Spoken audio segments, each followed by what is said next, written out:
Bienvenidos a CNC Noticias Quindío. Los saludamos en el país, 12 regiones conectados en directo con nosotros a esta hora. Como invitado especial y editorialista en CNC Noticias Quindío, el doctor Juan Manuel Galán Pachón, precandidato presidencial, quien nos acompaña en el departamento del Quindío el día de hoy. Usted lo saluda al país. Buenas noches. Buenas noches, muchas gracias por la invitación. Un placer saludarlo. ¿Qué lo trae a esta región? Va a estar o estuvo el día de hoy en Pereira y en Armenia respectivamente, Quindío y Risaralda. ¿Qué lo trae al eje cafetero?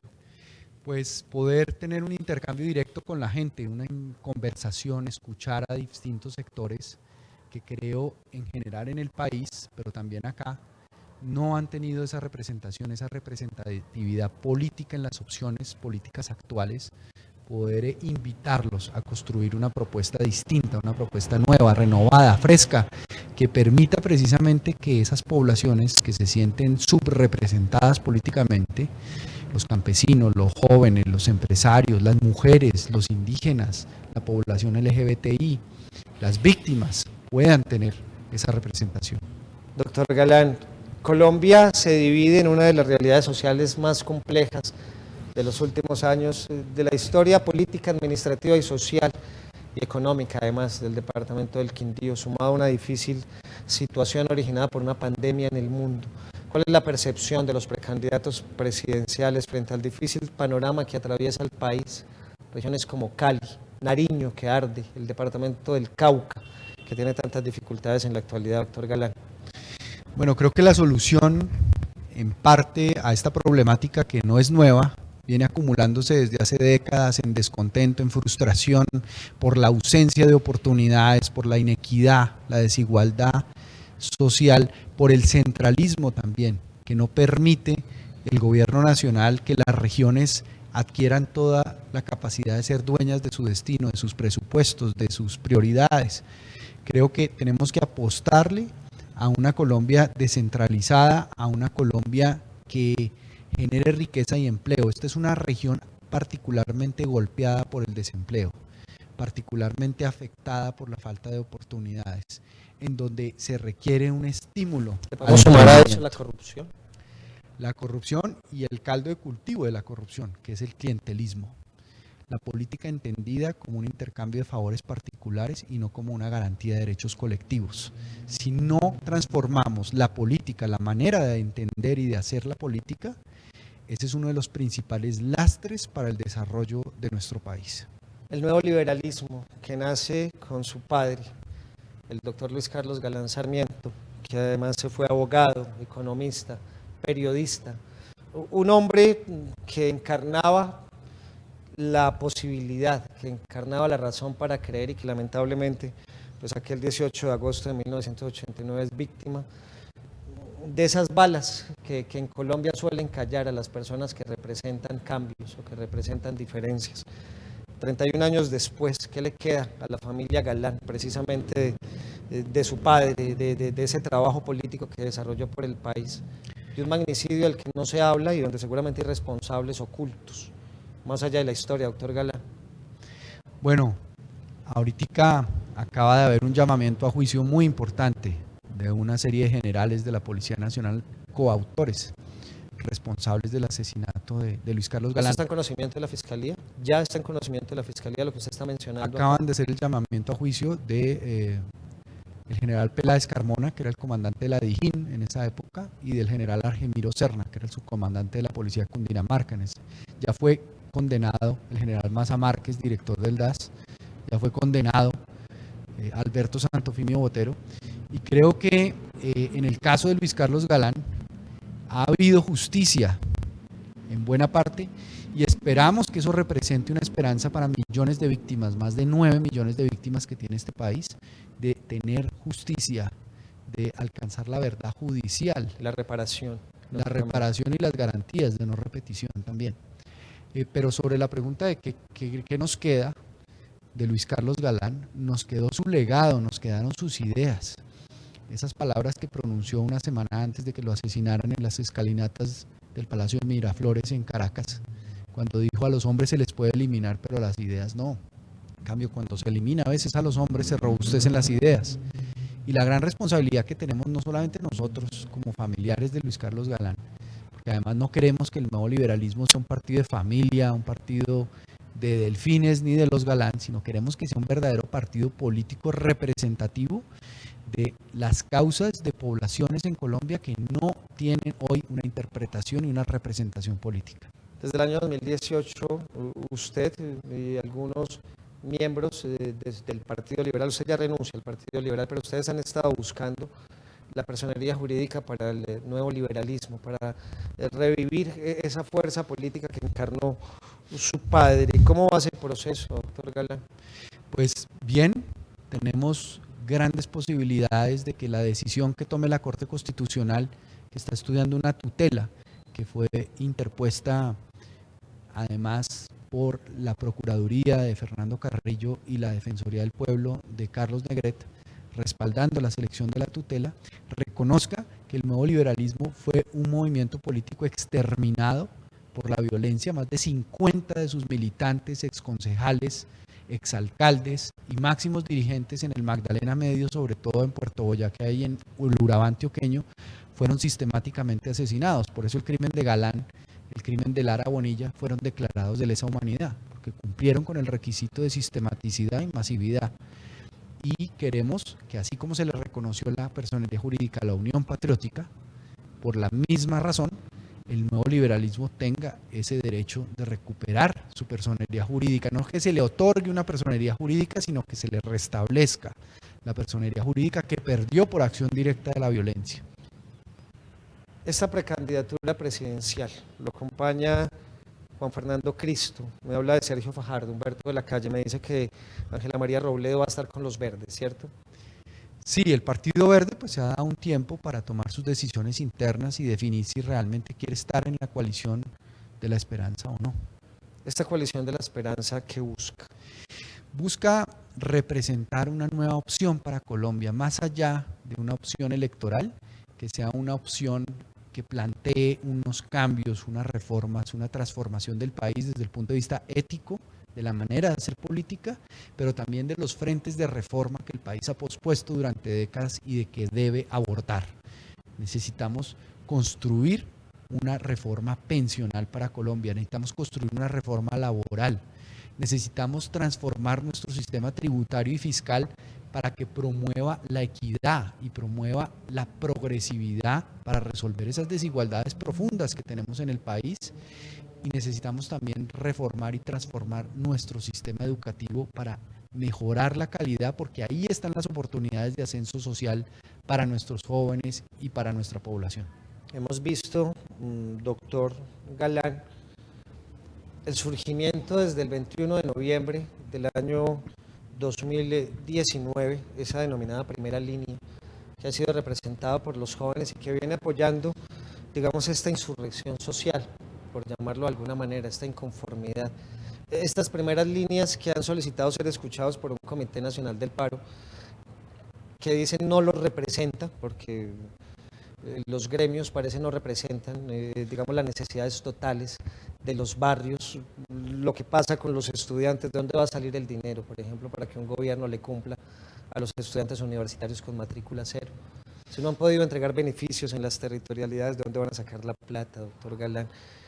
Hablar seguramente entre el papel y en el discurso es muy fácil, pero llevar a la realidad todos estos procesos sociales que se requieren en el país va a ser un reto que solamente los colombianos van a definir en las urnas, y con un político comprometido con ese pacto que usted ha denominado Pacto Nacional por la Verdad.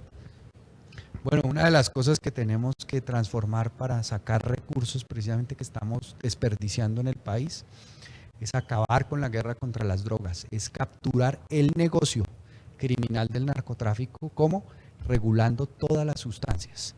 Este país se gastó entre 1995 y... ¿Hablamos de legalización? Sí, pero yo lo llamo regulación porque la legalización es una palabra problemática, es una palabra que para la gente significa liberalización. Lo escuchan los colombianos, contémosle ese tema, doctor Galán, bien pues. Es decir, hablamos de regulación porque si hablamos de legalización, mucha gente se imagina liberalización, que algo que está prohibido queda permitido para que quien quiera compre, venda o consuma. No se trata de eso, se trata de regular y que algo que hoy regulan estructuras criminales ligadas al narcotráfico y sostenidas por el negocio criminal del narcotráfico sea el Estado el que lo regule. El acceso, la calidad de las sustancias, el precio, la seguridad y el uso de las sustancias, para que deje el narcotráfico de ser el factor de violencia más importante en Colombia y también el factor de corrupción más importante. Este país se gastó entre 1995 y el 2014 100 millones de millones, que son los billones, 100 billones de pesos en fumigaciones aéreas, que no tuvieron ningún tipo de efecto real para acabar el negocio criminal del narcotráfico. Con esos 100 billones de pesos habríamos podido construir 50.000 kilómetros de vías terciarias en las zonas rurales y campesinas de nuestro país para brindar oportunidades de conectividad, de mercado, de transporte para esas zonas rurales que están viviendo la tragedia y el drama de la ausencia del Estado. Y súmele los graves daños que genera el glifosato a los polinizadores, a los cultivos. Teniendo en cuenta, doctor Galán, y lo invito, usted que tiene amigos en el departamento del Quindío, a que vaya al mariposario y conozca una mariposa monógama que de ser liberada sería una gran solución para eliminar ese glifosato y ese veneno que tanto afecta a los cultivos en el país. Hay investigaciones al respecto, doctor Galán. Y las abejas, el Bombus atratus, que es la principal abeja polinizadora de la agricultura en nuestro país, imagínate, está destruyéndose también y está escaseando para poder promover cultivos de todo tipo, en donde las abejas polinizadoras son fundamentales. La Bombus atratus, que es la especie nativa de Colombia. Usted habla de la reforma pensional y de la necesidad de llegar a puntos claros en este tema. ¿Cuál es esa perspectiva como candidato presidencial? ¿Cuál es el análisis? Pues si algo encarna la desigualdad, la inequidad, la injusticia social en nuestro país es el sistema pensional.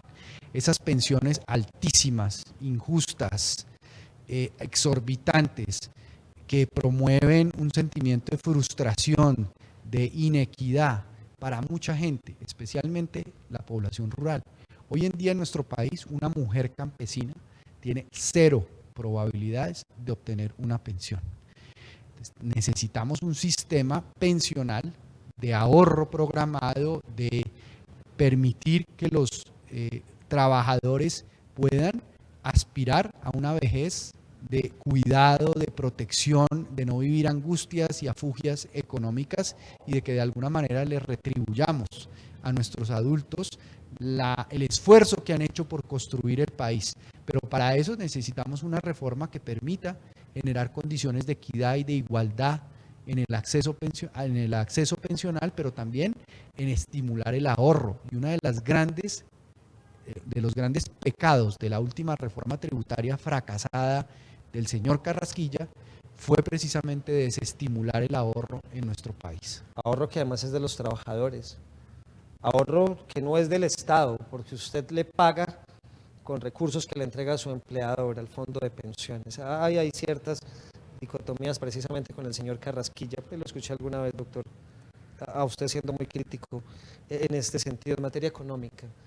Las dificultades de la pandemia, el país habla de vacunar el 70% de los colombianos, culminado el año 2021, pero al paso que va la vacunación en regiones como el departamento del Quindío, esta meta seguramente más bien es irrisoria y una total mentira con los colombianos. Pero ¿cómo vamos a recuperar estas dificultades que ha generado esta pandemia? Acá estamos hablando de cientos de colombianos que se quedaron sin empleo, de economías flotantes como la del departamento del Quindío, donde usted lo dijo claramente, esta es una de las regiones con mayor desempleo. Y si no la es, doctor, es la ciudad con mayor ocupación informal. Invito a que vaya al centro, a que conozca la realidad de Pereira y la realidad de Armenia con las ventas informales. Y a eso luego en las mediciones lo llaman empleo. ¿Cómo vamos a trabajar ese tema? Pues tenemos una economía de mentiras y tenemos una política de mentiras. Una economía de mentiras porque la mitad de la economía es informal y la mitad de la población no vota, no participa en las elecciones. Y la única manera de que podamos transformar a Colombia es participando políticamente.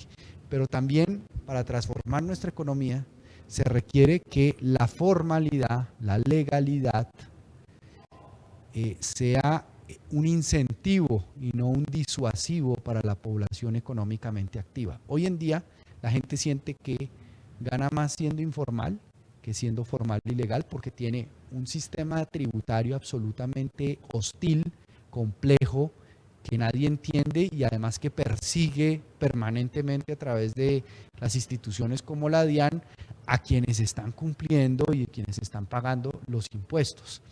La evasión fiscal en Colombia también es una fuente de pérdida de recursos gigantesca para tener recursos para construir bienes públicos de óptima calidad. Entonces, la reforma tributaria, la reforma fiscal que debemos orientar en el país, tiene que ir a simplificar el sistema tributario, hacerlo mucho más estimulante para el emprendimiento, para que los empresarios sientan que tienen un Estado que los acompaña, que los respalda en su papel de generar empleo, de generar fuentes de riqueza. Tenemos que generar un ecosistema legislativo, fiscal y tributario amigable con los emprendedores. La principal causa de muerte de los nuevos emprendimientos es el tema fiscal y tributario.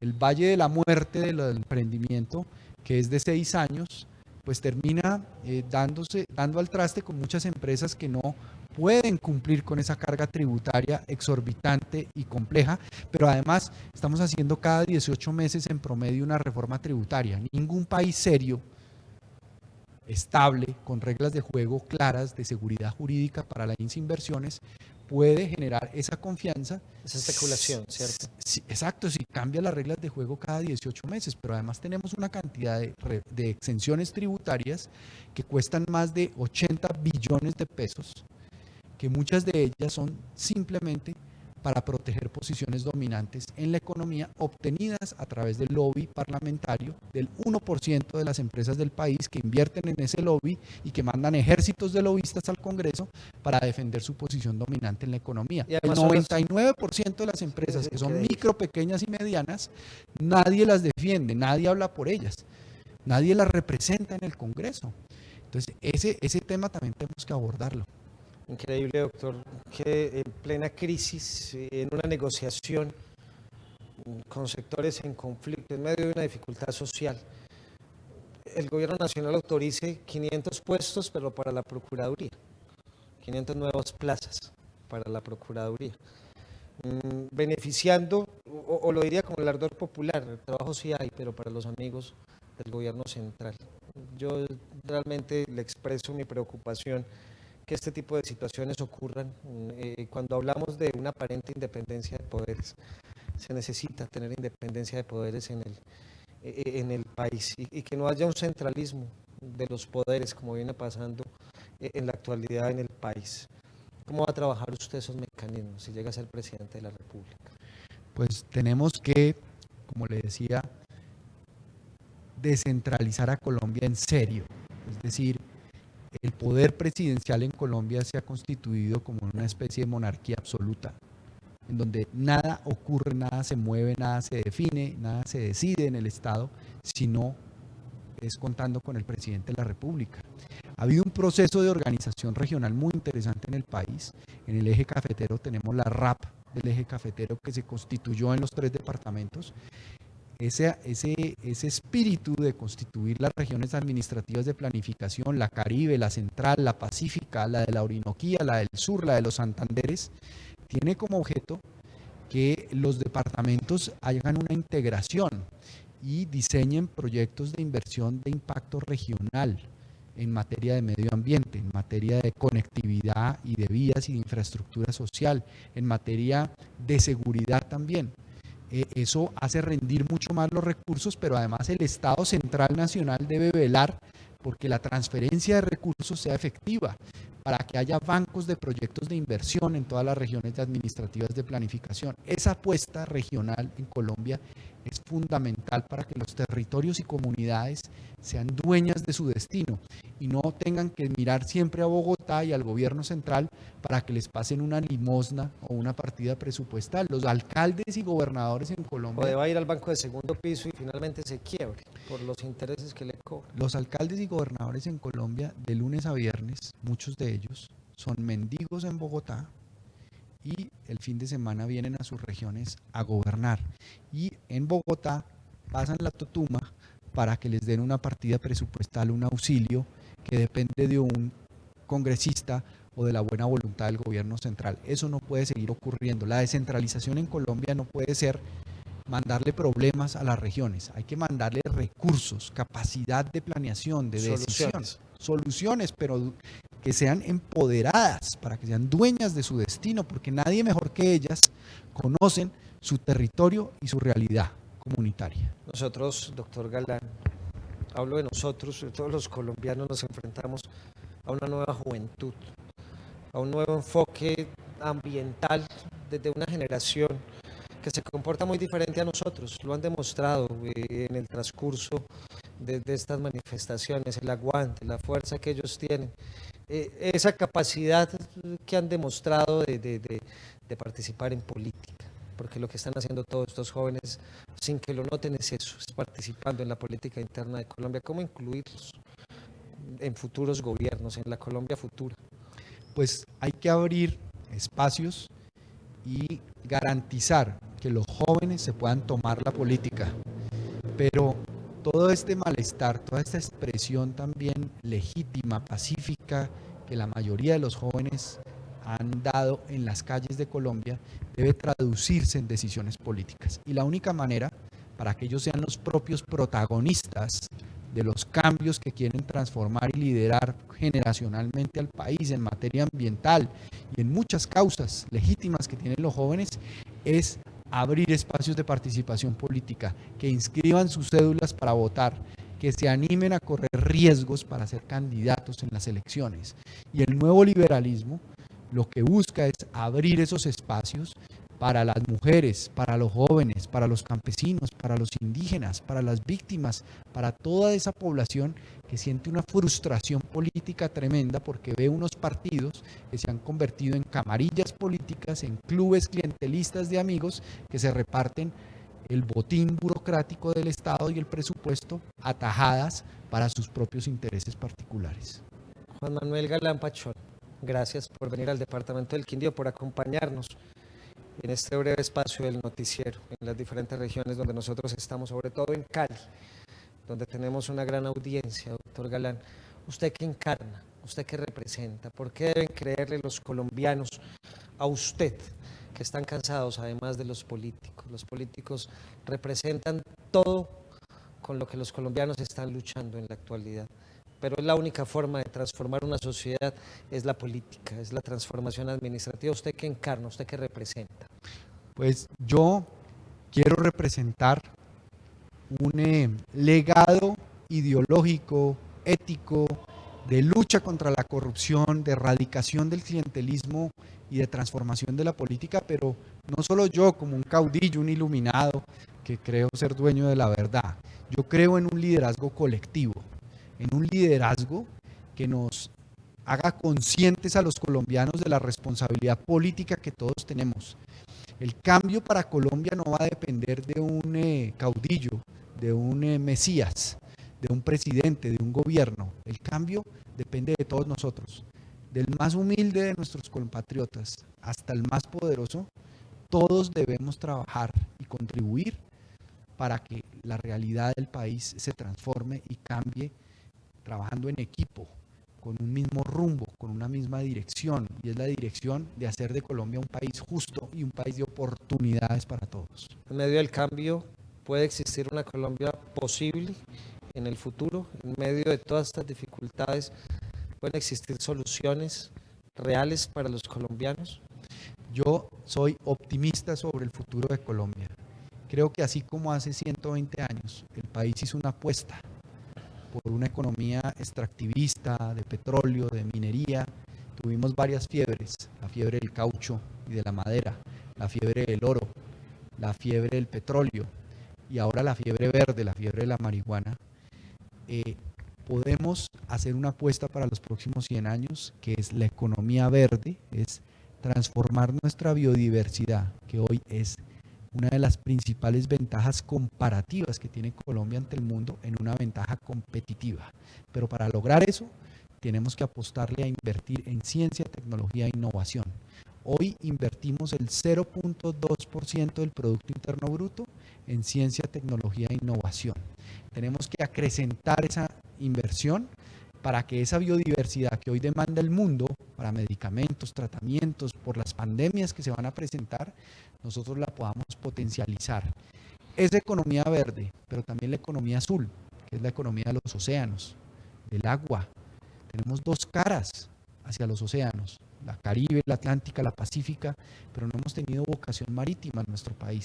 La economía del conocimiento y la economía del cuidado.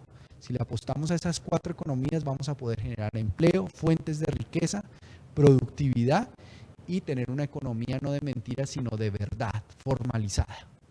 El politólogo internacionalista Juan Manuel Pachón Galán Pachón, que estuvo en el departamento del Quindío y en Risaralda como precandidato presidencial, ahí lo escucharon ustedes, y la percepción que tiene de la Colombia futura. Que le vaya muy bien, señor. Gracias. Muchas gracias, un espacio muy valioso para mí, que lo agradezco profundamente y le envío un saludo a todos los televidentes. Y la única forma, seguramente, de transformar una sociedad es saliendo a las urnas, votando, participando de la democracia, no permitiendo que estos personajes mesiánicos continúen manejando los capitales electorales y las riendas de un país que definitivamente les quedó grande.